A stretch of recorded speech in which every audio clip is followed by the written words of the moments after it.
So our next speaker is definitely an experienced leader.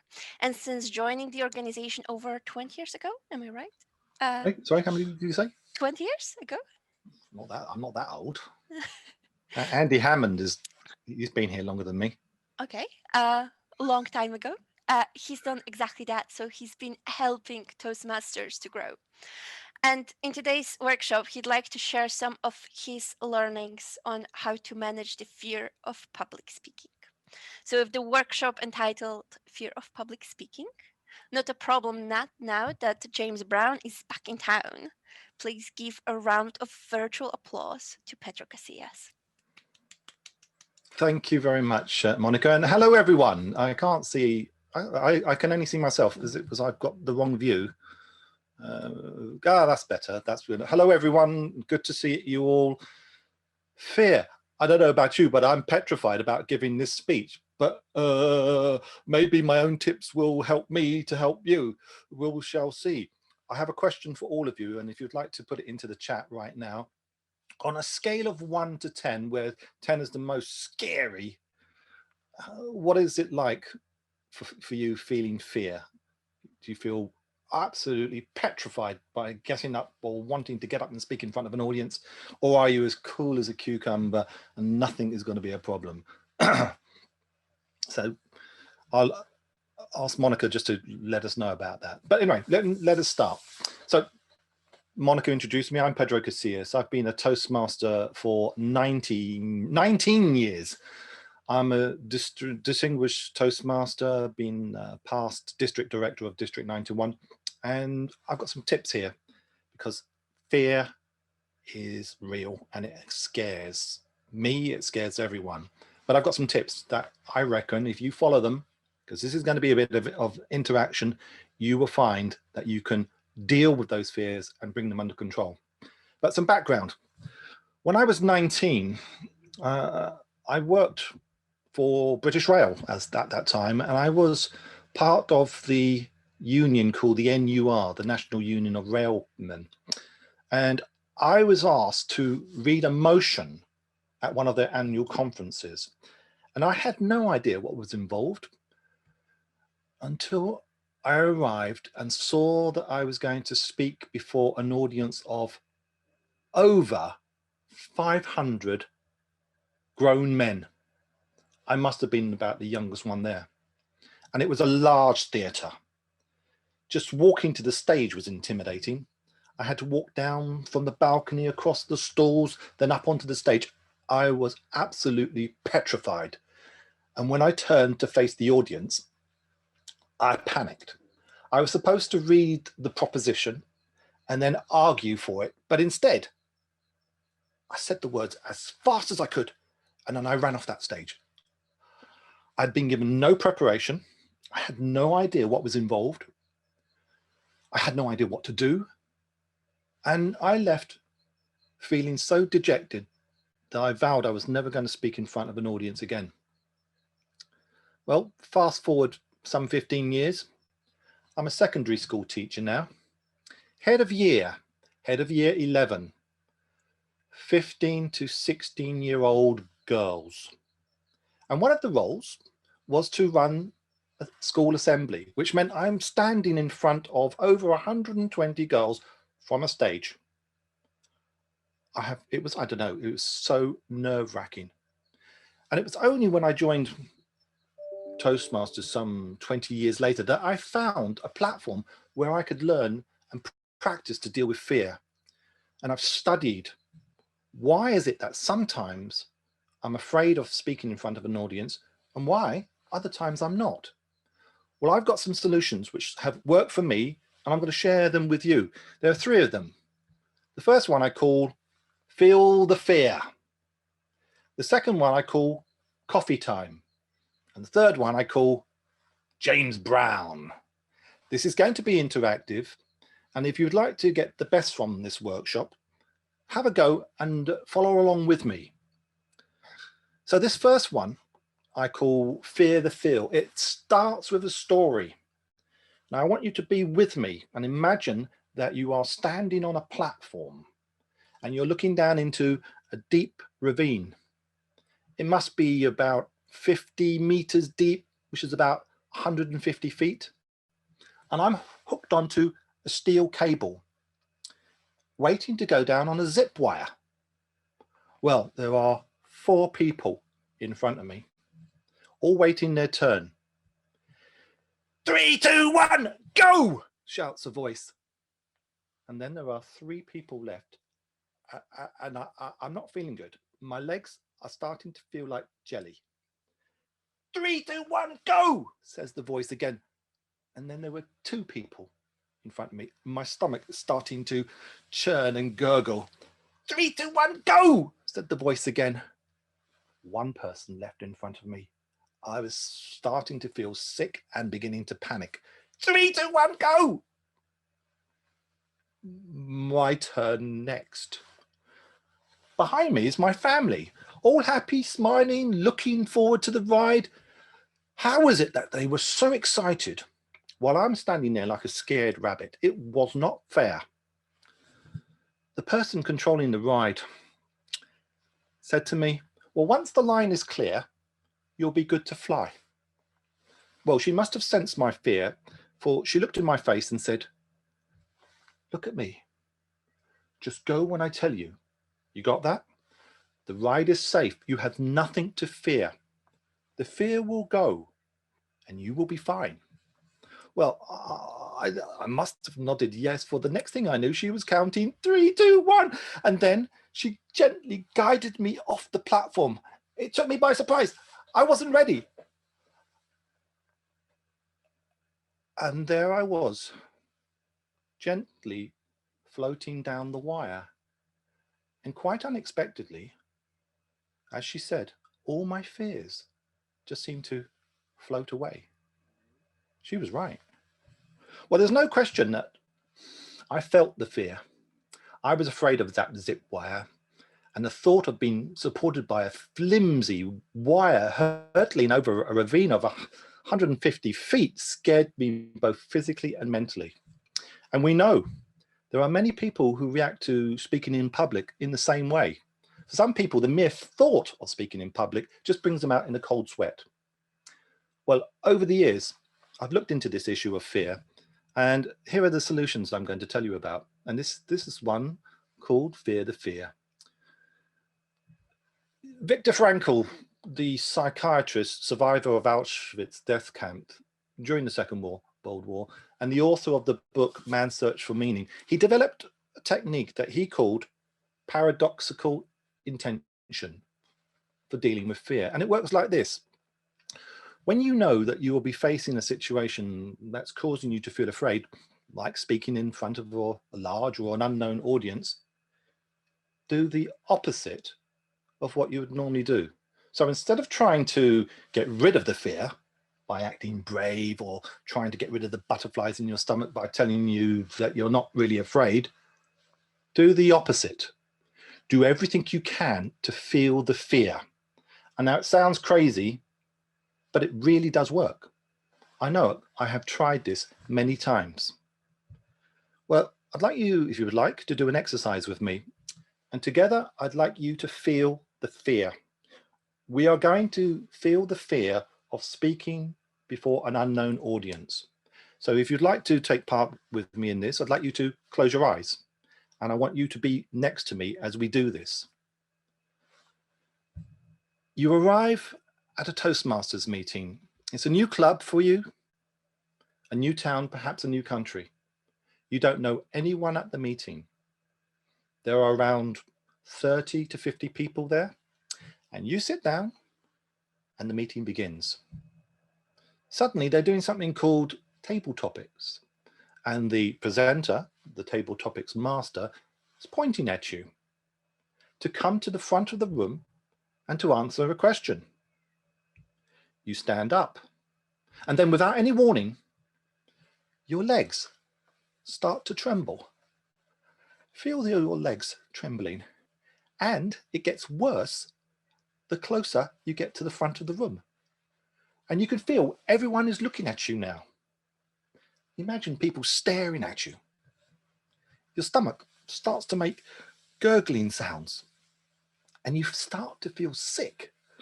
Imagine that feeling of panic. And as you reach the front of the room, your hands start feeling clammy and wet. And the presenter asks you a question which you barely hear. And then you turn to face the audience. Now you really are feeling sick. Your mouth goes dry. There's tension everywhere. And when you go to speak, nothing comes out. You feel your face go red. All the eyes are staring at you, but this time they're starting to whisper at you.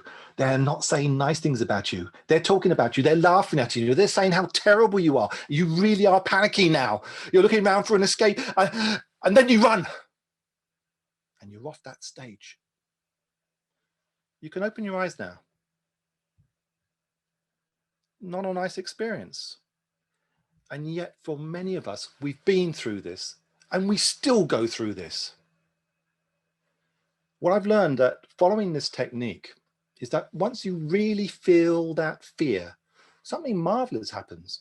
And again, I know it sounds crazy, but once you actually know what's going to happen or potentially could happen to you, you become less frightened because you already know what could happen.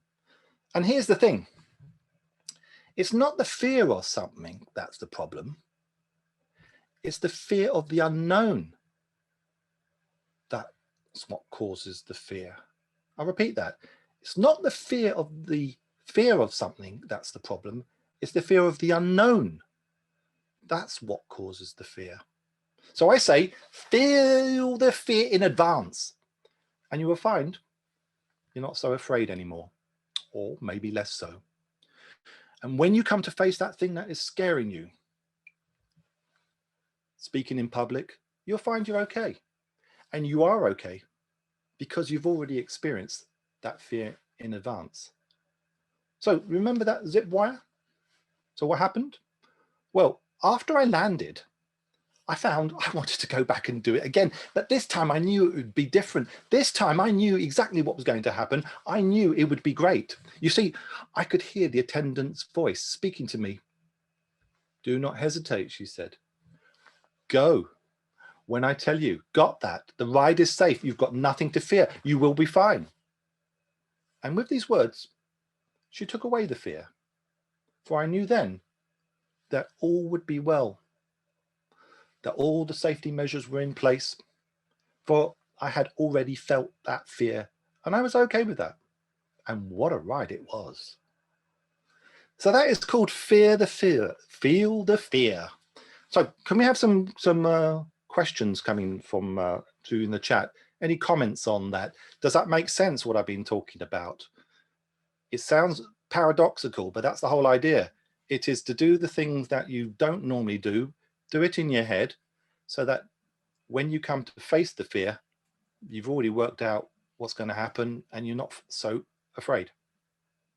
Can we have a minute, please, Monica, if people would like to put things into the chat? Sure. GI is saying that it makes perfect sense. I can concur. It's not something I would normally do, but maybe time to try out. We have a comment from Debs that welcoming the fear really helps.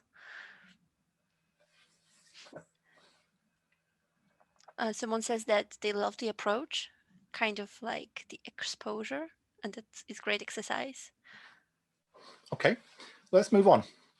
Let's have some coffee. This is coffee time. So once you felt that fear, now you can add another step, and I call it coffee time. It adds on to feel the fear. Coffee time helps you to get ready to actually do the speaking. This is a positive visualization technique. So here's the scenario. You've been given an opportunity to speak before a large audience. You've written a great speech, and you know it's a great speech because you've spent a lot of time on it, and you're getting excited about giving this speech, and you want to share it with many people. So how do you get yourself into the peak condition to deliver the best speech possible? This is where coffee time comes in. It builds on the fear and helps you get ready to give that excellent speech. And it works like this. And I want you to think that of a friend or someone that you know very well, someone that you really trust, and you're meeting that person to have coffee. All right, if you don't like coffee, that's okay. You can choose another drink or have no drink. It works just the same. And again, if you'd like to, I'd ask you to close your eyes. And we're going to be meeting with this very good friend. Okay, I know some of you don't have any friends, but don't worry. Just think of one in your mind and it works just as well. Now imagine that you're having a great conversation with this friend of yours, and there's a lot of ebb and flow, give and take. You're both feeling very happy. You're feeling relaxed. And then you look at your watch and you notice that you've been speaking over 2 hours. Where did the time go? It felt so much less. And just notice how you were feeling. You're relaxed. There's no tension in your shoulders. You're feeling contented, and it's great. This is the feeling that you're going to take on stage with you. And let's do it. Let's go onto the stage together. So this time the Toastmaster introduces you. And this time when you stand up, there's no tension in your legs. You feel relaxed and confident. You stand upright. You look around the room, your head held high, shoulders back. You smile to the audience. And when you arrive at the front of the room, you turn and face the audience. And this time, there are no butterflies and your hands are dry. You feel no tension, just a little confident smile. You're pleased to be there and you want your audience to feel relaxed and ready. And you look at the Toastmaster and you see the same smile that you saw on your friend's face, and it feels good. And then you look at your audience and they're also looking at you in a positive, expectant way, and they can't wait for you to get started. And then you start to speak and the words just flow. It's coffee time and the audience are hanging on your every word, and you know it's a good speech. You can see the audience are enjoying it. And at the end, your audience get up and give you a big round of applause, and you acknowledge the applause, big smile, and then you confidently walk off the stage.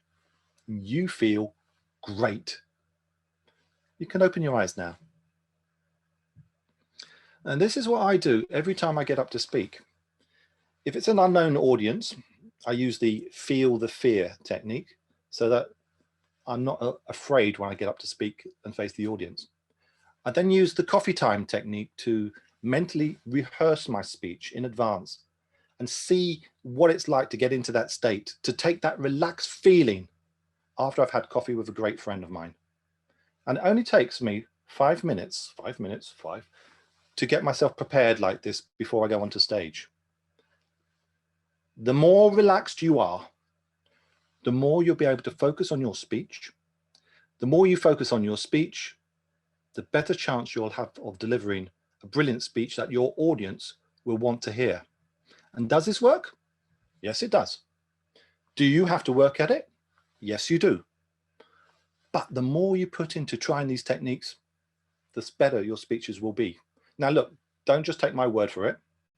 Try them and see for yourself. Okay, just going to pause again.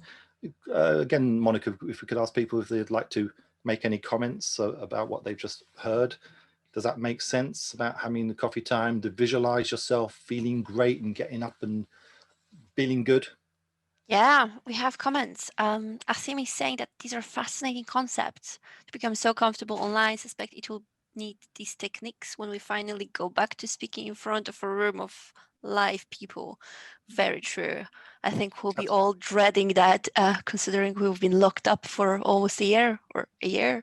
Well, these techniques will work, and they work online like I'm doing now, and they work definitely in front of an audience. Right. Yeah. Okay, should we go on for the third and the final one? Okay, now this is where you have to ham it up, because I'm going to ham it up. So the third and final technique you can use to put yourself into a peak condition is something I call James Brown. Right, there are times when you've done all the preparation, the speech is written, it's a good one. You felt the fear, you've gone through your coffee time, but you're tired. You've had a hard day at work, haven't been sleeping well, the kids are keeping you awake and you just don't feel it.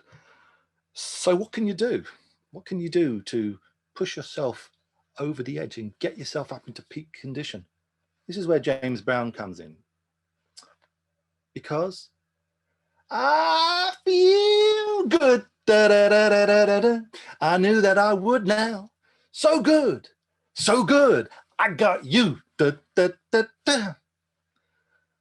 I know you think I've gone completely doolally and nutty by doing that and making a fool of myself, but this technique works to get me into a peak state where I can bring energy where I didn't have energy before. When I hear it, I can go from being tired to being really energized. And I think you can feel that my energy has gone up a bit since I started doing that. There is something about upbeat music that can change your mood in a heartbeat. So when I want to have this energy, I just start singing the song. I either do it out loud like I've just done, or I do it in my head. It does not matter. Okay, so I know there's going to be one or two of you who don't like this song. Well, that's not a problem. Any other upbeat song works. As long as it works and as long as it makes you feel upbeat, let's get it going. Now, you up for a challenge? You fancy doing a bit of singing? Okay, unmute yourselves then, and let's do James Brown. Okay, ready? 1, 2, 3. I feel Feel good. good. Da, da, da, da, da, da, That I would now. I feel good. I knew that I would. So good. I got you. So good. So maybe we'll have to go back to some singing. But can you start to feel the energy that you've got? And where does that come from? Well, this comes from a technique called NLP. It's called anchoring. And it takes this situation like a time when you really felt good and energized, and you use a trigger. And the trigger can be the James Brown song. And it just takes you back to the time when you first felt it, heard it, and that association brings it along. So that's what I do. You can use any other song. All you have to do is remember the song. It can be a Tina Turner song, anything that you really like, just start doing it. And I just start tapping around before I go on stage to get myself into a peak condition, and away I go. Monica, how are we doing on time? Because I think we're a bit... We have a couple of more moments left, probably around 5. Okay, so as I mentioned, this came from Viktor Frankl. He survived the death camps during the war, and he was asked, so how did you survive in Auschwitz, where most people were dying? And he said that the guards who ran the camp, they could control when we got up in the morning. What we ate, not much. When we ate, not much. What we did, where we did, nothing was nice. They controlled when we went to sleep. For how long? Never enough. They controlled all physical aspects of our lives. But there was one thing they could not control, and that was our thoughts, our minds. Only we could control that. So after the initial shock of being in the camps, we soon learned that how the camp worked. We learned that most of us would end up in the gas chambers. We learned that how the death camp worked. We knew what was going to be happening. And then we stopped being afraid of it.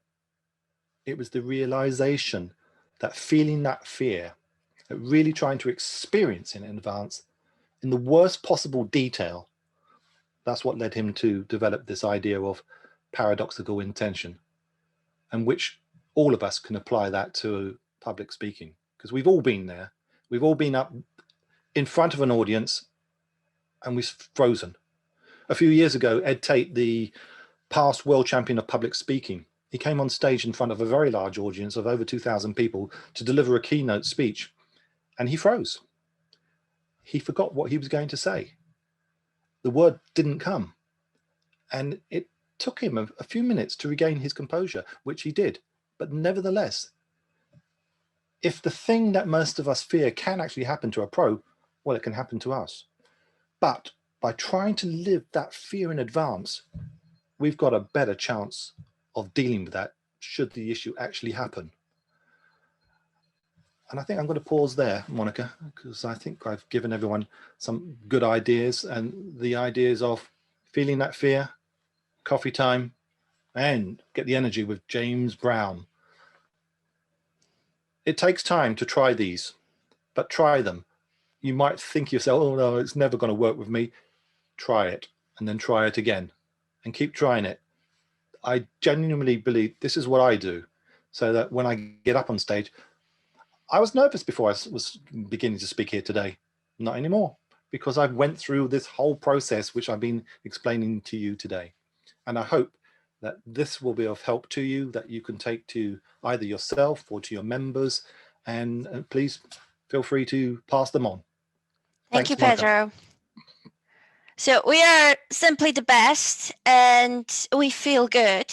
So thank you for that food for thought and tips that we can use in our daily meetings on Zoom at work or at Toastmasters.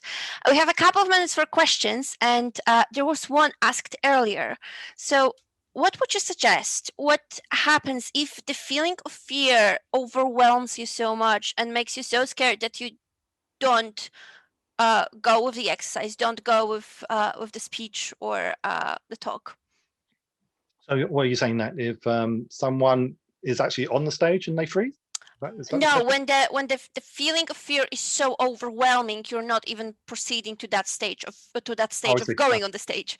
So what I do is I use my second favorite word, or is it my favorite word? I can't remember. It's the word ask. We have mentors within our clubs. We've got friends within the clubs. We must reach out to our friends in our clubs. If I get stuck with anything, like for example, when I was the district director a few years ago, and Andy Hammond, who's on the call with us today, he was the program quality director. When I had a problem, I called him, Andy, oh, help.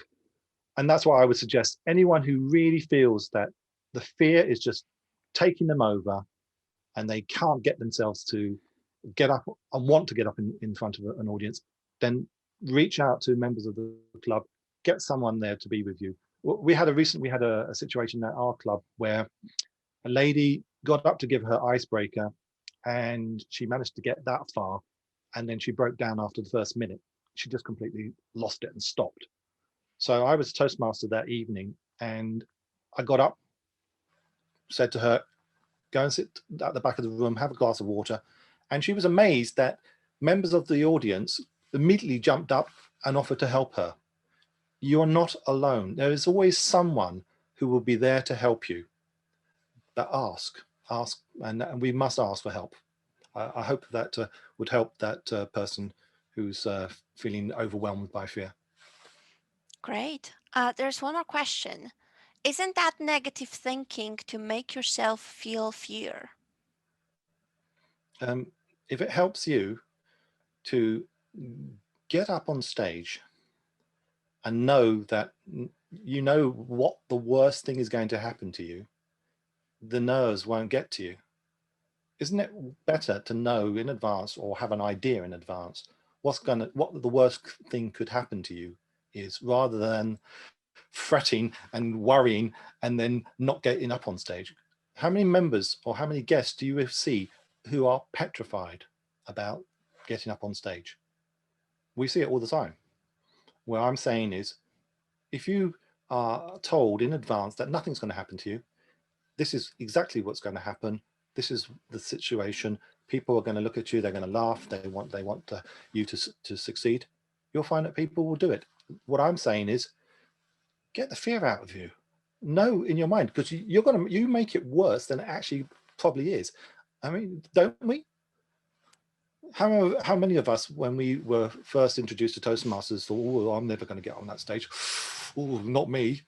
And then after they found that nothing happened when they got up on stage, that they're still members 10, 20 years later, because it works. The Toastmaster system works, and us supporting each other works. Okay.